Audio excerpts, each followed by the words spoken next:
Bonjour et merci de votre fidélité. Pour le second temps de parole, on continue avec le recteur Jacques Mikulovic qui est avec nous pour 1 heure. Et avec lui, on va parler de l'organisation de nos établissements scolaires dans le contexte de crise de l'eau. Monsieur le recteur, je sais que vous déployez beaucoup d'énergie pour assurer l'ouverture des écoles, même en période difficile.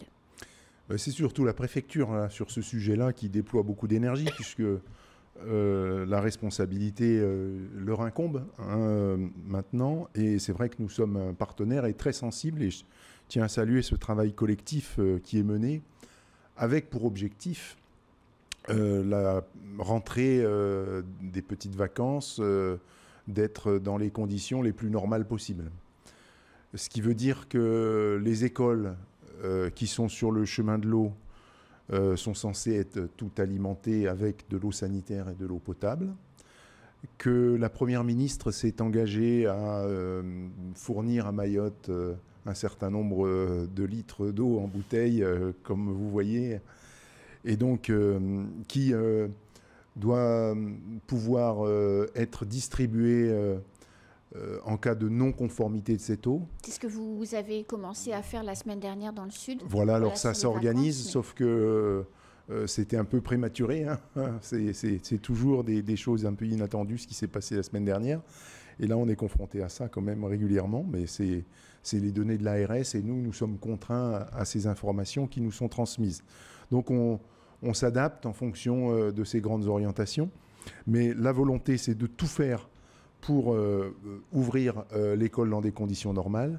Et donc pour les écoles qui ne sont pas sur le chemin de l'eau, notamment un grand nombre d'écoles primaires, la préfecture s'organise actuellement pour pouvoir distribuer de l'eau potable, en plus des gourdes que les enfants sont censés amener avec de l'eau potable.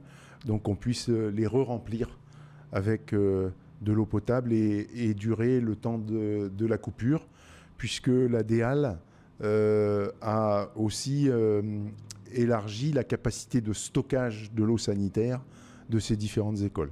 En augmentant le nombre de cuves, c'est ça? En augmentant le nombre de cuves. Maintenant, il y a toujours des aléas possibles. Il y a du vandalisme, il y a du vol d'eau, il y a de la malveillance. Mais il faut absolument que l'on fasse le maximum pour réussir ce pari éducatif, puisqu'on sait qu'à Mayotte, il y a une corrélation entre la présence à l'école et la réussite scolaire.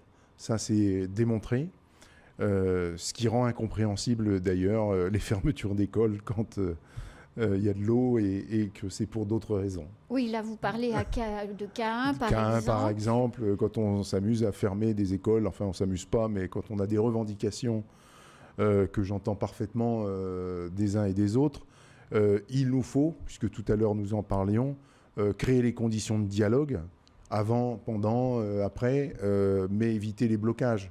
En fait, les plus pénalisés, ce sont finalement les enfants, les jeunes, les élèves. Alors, il y a quand même un certain nombre de parents qui sont aujourd'hui inquiets de la continuité pédagogique avec des temps d'absence, des temps de fermeture des écoles, la tête, je dirais, de tout un chacun qui n'est pas dans le bouquin, mais dans l'organisation du quotidien. Est-ce que vous partagez cette inquiétude ou ils ont tort de s'inquiéter? Mais non, je comprends parfaitement les inquiétudes. Les inégalités ne cesseront de croître d'ailleurs, puisqu'on sait qu'il y a des familles qui peuvent consacrer un petit peu de temps à l'accompagnement de leurs enfants, qui mettent des moyens à disposition aussi, des bouquins, même les familles, parfois certaines suppriment le téléphone portable. Donc ça, c'est un appel aux familles, essayer de contraindre, pour ceux qui en ont, des temps limités au téléphone portable pour le consacrer peut-être à des livres, parce que la lecture et l'écriture, et on veut vraiment mettre le forcing là-dessus, sont des éléments qui aident à structurer la pensée et à la construire.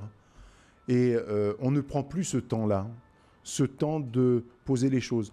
Vous le savez, puisque vous faites de la presse écrite. Et quand on écrit un papier, ça nécessite un petit peu plus de réflexion. On doit vérifier ses sources, on doit faire attention, articuler, travailler à la nuance. Et aujourd'hui, on est dans une société où on oublie la nuance. Et ça se manifeste encore une fois, comme on l'évoquait tout à l'heure, parfois par des pulsions. Donc bien sûr, je comprends les parents. Ce qui est très positif d'ailleurs, cette inquiétude, ça veut dire qu'il y a beaucoup d'attentes vis-à-vis de l'école.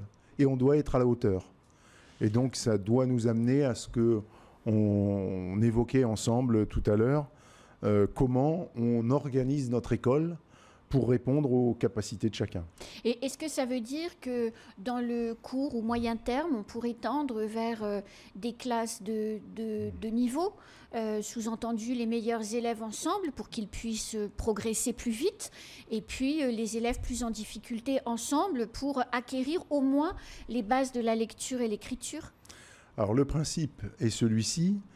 Néanmoins, enfin, vous avez raison, on va faire des groupes de niveau, mais quand on rentre dans le métier de l'enseignement, on part du principe que tout le monde est éducable. Ah, mais le point n'est pas là.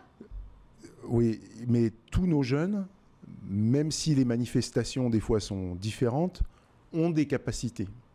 Et c'est vrai qu'il faut qu'on puisse les optimiser. C'est-à-dire que la langue française, la maîtrise des savoirs fondamentaux, la lecture, l'écriture, savoir compter en langue française, puisqu'on est dans la République française, et ce qui s'est fait notre unité, puisque Mayotte a pris l'option d'être un département français, et c'est très important qu'on ait cet élément de culture commune, même si il convient aussi d'avoir les savoirs traditionnels, que la maîtrise du shimaoré est une plus-value, comme la maîtrise d'autres langues d'ailleurs.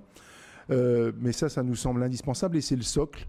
Et on s'aperçoit que les jeunes sont à géométrie variable dans la maîtrise de ces savoirs fondamentaux. Et donc, il convient d'organiser dès l'école primaire des groupes qui permettent d'aller au rythme de chacun. Et à un moment donné, au collège, d'avoir des filières traditionnelles qui visent à l'excellence pour accueillir des gamins qui ont la capacité de comprendre tout ce qu'on va pouvoir leur enseigner, et puis d'autres, de pouvoir leur donner les outils qui leur permettront de comprendre, et éventuellement des passerelles pour rattraper ce chemin. En tout cas, c'est l'organisation d'un type de collège comme cela que je propose au ministère lors du prochain dialogue de gestion. Donc, ça serait pour la rentrée prochaine. Et donc, ça serait mis en place pour la rentrée prochaine. Néanmoins, chaque établissement scolaire, collège, met en place des dispositifs qu'on appelle petits lecteurs, petits scripteurs. C'est-à-dire qu'il y a aussi une organisation qui s'entame. Et puis, on est allé à la rentrée à Tsingoni, sur la 4e, la 3e. La principale a mis en place un dispositif qui permet aussi une orientation choisie en mettant des classes spécifiques orientées vers la filière professionnelle, puis en maintenant des classes, je dirais, plus d'excellence. Donc, les attentes aussi des équipes pédagogiques sont là, et donc nous allons l'organiser pour rassurer les familles mahoraises, mais pas que, l'ensemble des familles françaises qui sont présentes sur le territoire, qui doivent avoir une offre de formation de qualité dans les établissements publics à Mayotte. Monsieur le recteur, vous disiez tout à l'heure que l'établissement scolaire doit être un lieu de vie pour le jeune. Or, la vie, ce n'est pas que les livres et apprendre, même si c'est important. Comment l'établissement scolaire peut devenir aussi pour le jeune un lieu de vie, source d'épanouissement, et a fortiori quand il n'a pas forcément toujours de bonnes notes? Alors, déjà, il faut qu'on apprenne aux élèves à se connaître entre eux.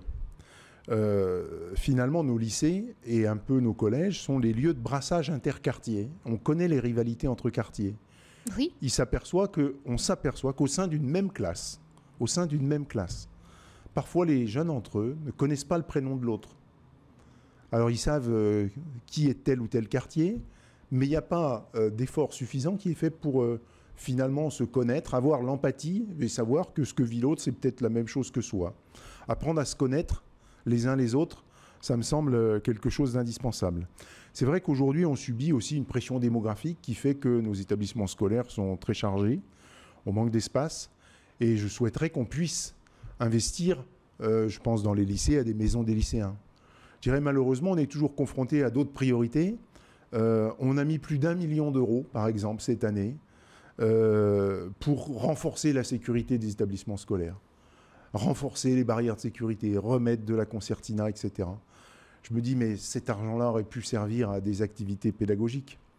Mais on doit essayer de créer les conditions de sécurité de l'accueil de nos enfants, mais des fois c'est au détriment finalement de la pédagogie parce qu'on n'a pas tous les moyens qui conviendraient. Néanmoins, nous devons trouver une organisation qui permette ce temps. Mais nous l'évoquions tout à l'heure, c'est des sorties scolaires, c'est les rencontres UNSS. Je suis très sensible à ce que font les profs de PS, par exemple. Et ça marche bien, je pense au collège la semaine dernière, le cross qui a eu lieu. Ça marche très bien. Je ne sais plus dans quel... C'était à Veille-B.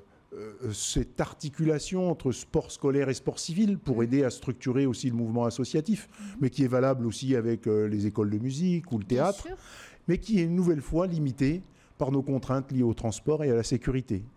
Encore l'autre fois, un bus de Bamana revenait de Dembéni et s'est fait caillasser gratuitement.